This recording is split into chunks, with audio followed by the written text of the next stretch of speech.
tongues, we're united in our strength and resolve to uphold the honor of our land and for generations to come.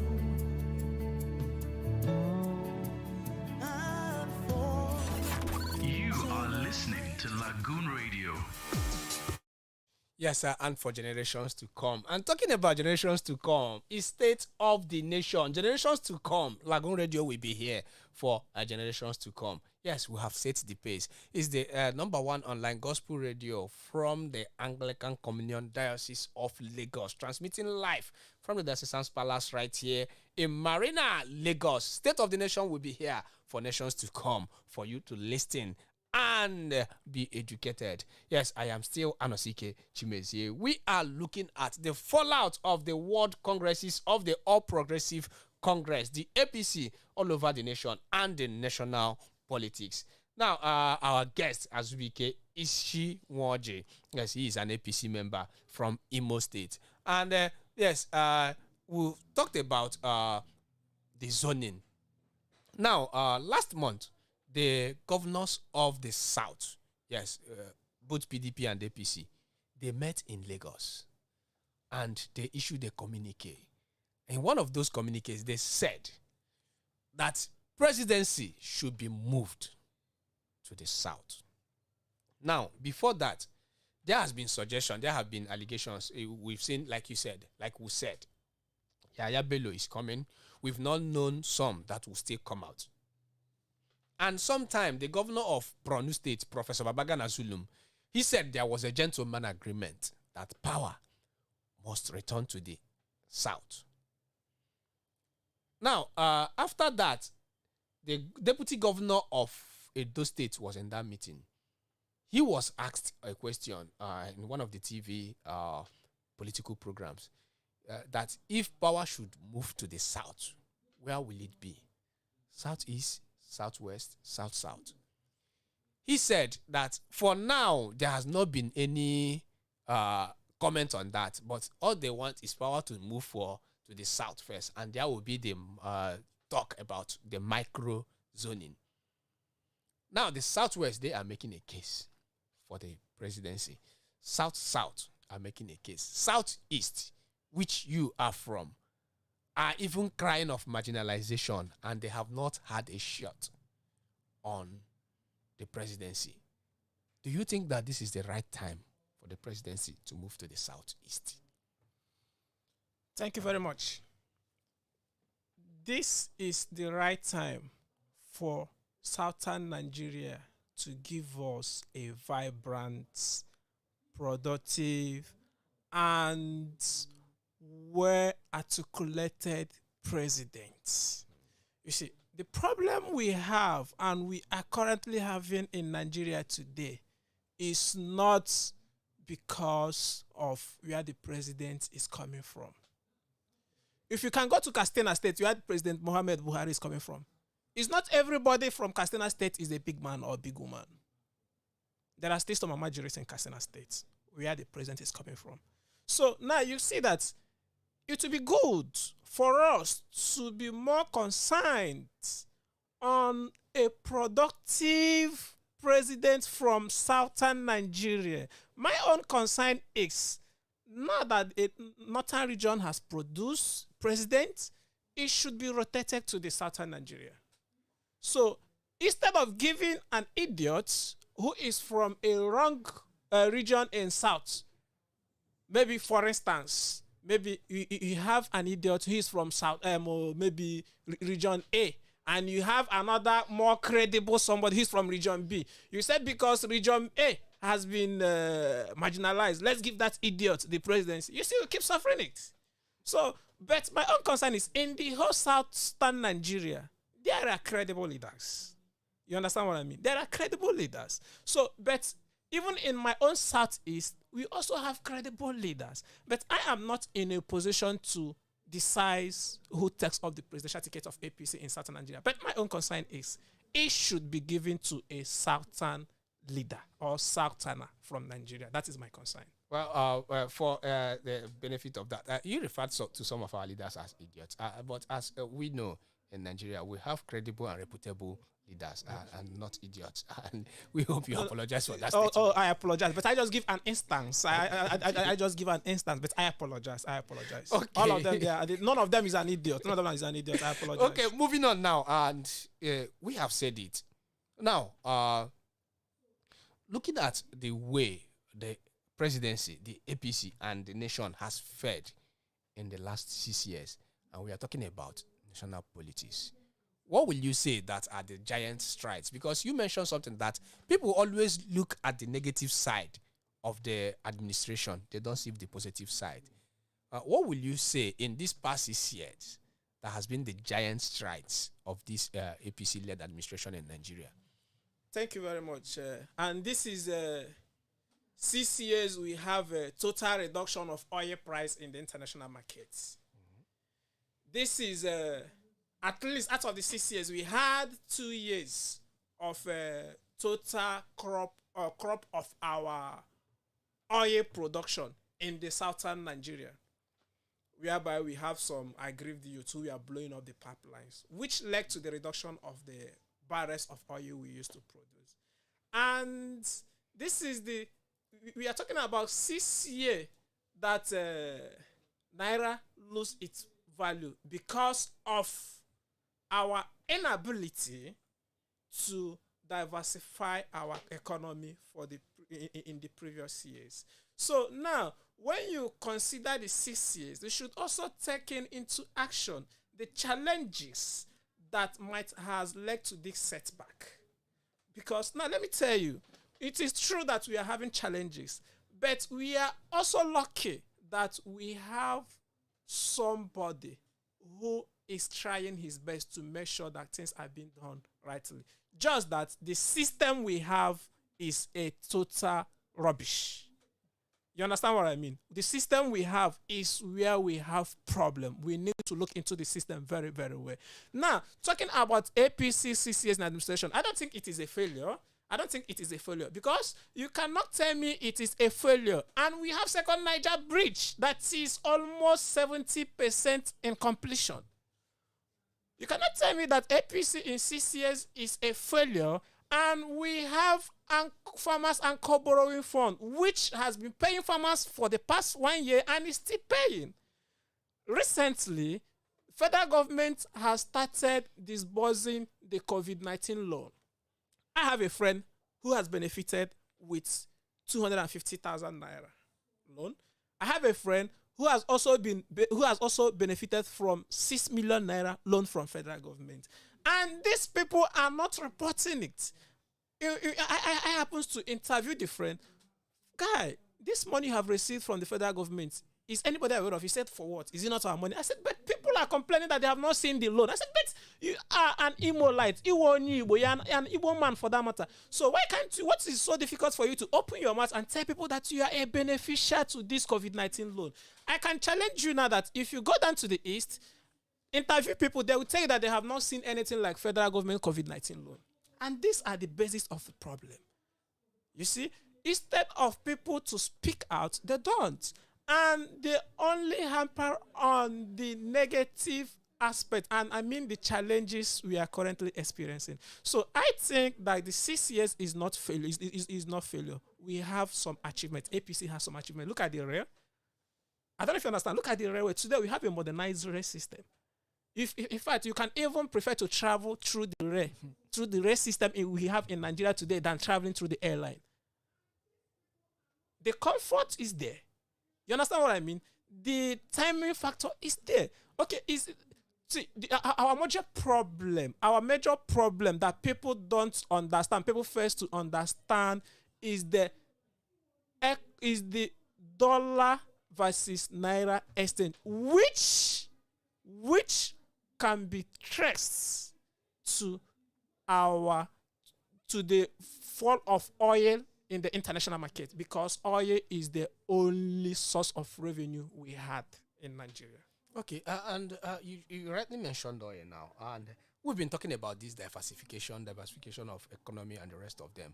And over the years, I remember last year when the president Muhammadu Buhari made a democracy statement, a democracy day speech, he promised to lift 100 million Nigerians out of poverty. And looking at it this way, coming down this year, the figures are there that Nigeria is on increased rate in unemployment. Are there things the federal government is doing to reduce that poverty to over 100 million Nigerians? Are there other things the federal government is doing to reduce poverty to barest minimum? Yes, there are things they are doing, and that is why they make these loans out to Nigerians.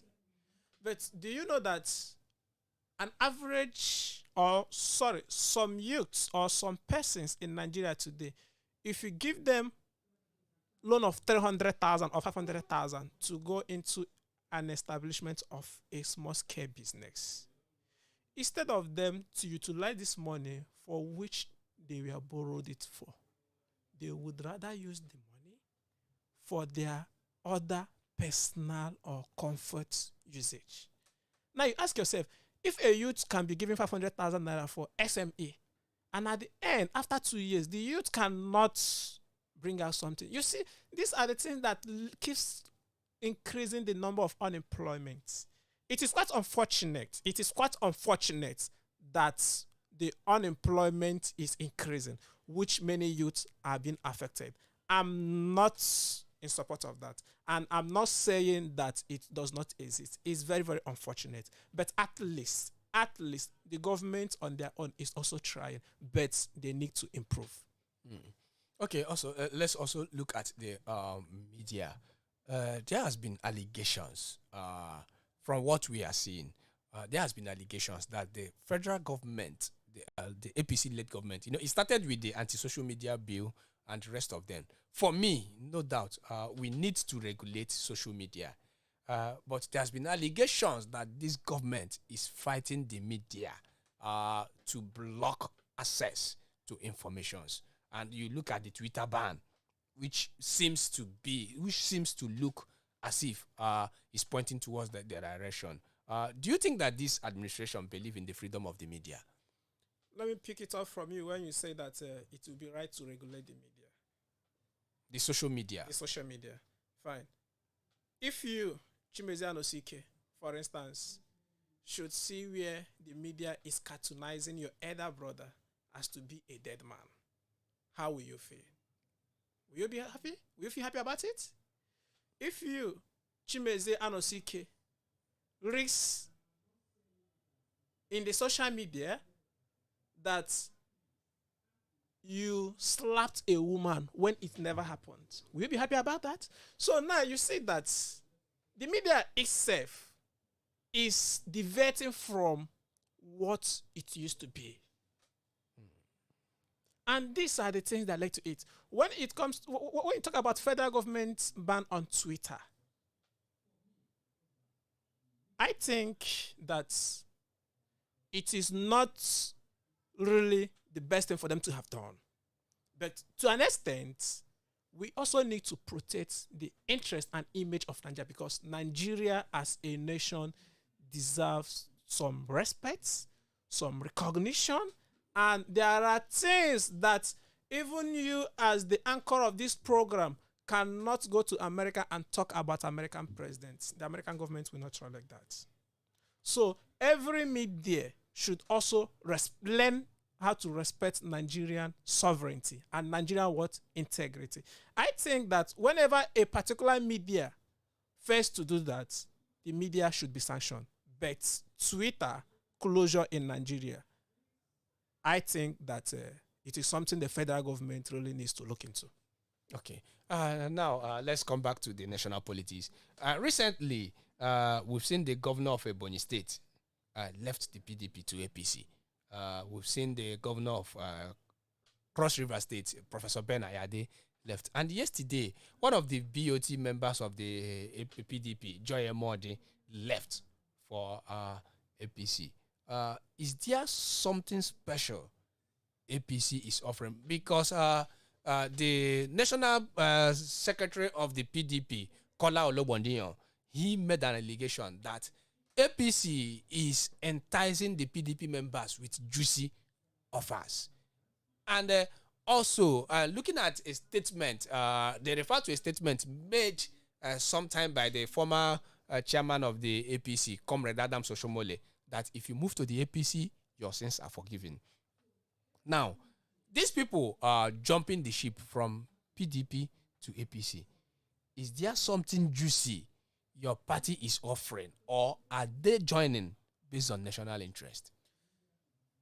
You see, in politics is you talk about interest. Interest could be seen from different perspectives. Okay. Now, you have just said what the former APC chairman Adam Oshomole said, and maybe that might be what he said in the campaign ground. And we all know that during the campaign, you can say a lot of comedy and a lot of things. And this is where most of the media people get it wrong. They will just take up caption of what one might be said out of joke. And from there, although I understand they need to make some sense of their publications. And if they don't make caption of such things, most of their articles will not be sold out. But I think that APC as a party is the rightful party that every Nigerian who knows what politics is all about should join. Now, when you see Governor Umehi of Ebonyi State, I can tell you that in the Eastern Nigeria so far, David Umehi still remains the outperformed governor among his sects. You understand what I mean? And for him to move from PDP to APC, that means he must have calculated, he must have seen things, and he must have taken the best decision for himself and for the good people of Ebonyi State. That is politics. Governor of Cross River State just joined, and recently, out of the 7 BOT members of the PDP that resigned, one has joined. Others are likely to join, just as you said. And these BOT members, they are not political office holders that you can say that maybe because of this kind of mismanagement or misappropriation, that is why they are coming to APC. But I don't think they are, unless maybe going for that profiles. But from the things I've read about them, I don't think they are political office holders, or they could have a traceable something that would have warranted them to leave from PDP. From the interview they had, they said that they have not been treated fairly by PDP executives. You understand what I mean? So, and I don't think there is any human being who will remain in an organization, association, be it political, religious, or social, or whatever, that will still remain in the place, in a place that he or she is not being treated fine. So I think that APC is a platform where everybody is being treated with equality, fairness, and justice. That is why people are coming. Expect more people to defect to APC as time goes on. Are there names you will give us that will join soon? It is secret. Just keep to yourself. It's secret. Okay, finally, in your last word for this program, what is your advice to Nigerians in particular, talking about national politics? What is your advice to Nigerians in preparation for this 2023? Yes, we are still in 2021, but our politicians, they are already in 2023. What is your advice for the politicians? For the politicians or for the Nigerians? For Nigerians and politicians. Okay.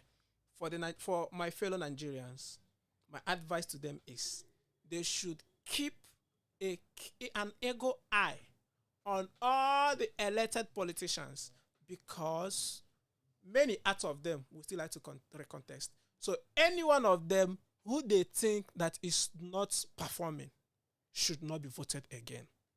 Then, to my own politicians too, to our politicians, my own advice to them is they should know that Nigerians are becoming wise. And I don't think that there is any politician who can fool Nigerians twice again. Mark my words.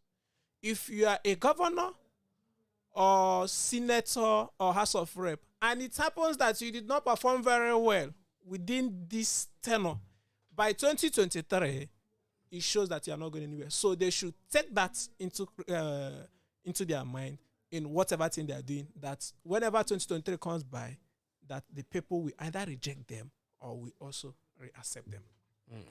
Okay. No matter whatever you're doing, do well. For people will reject you or accept you.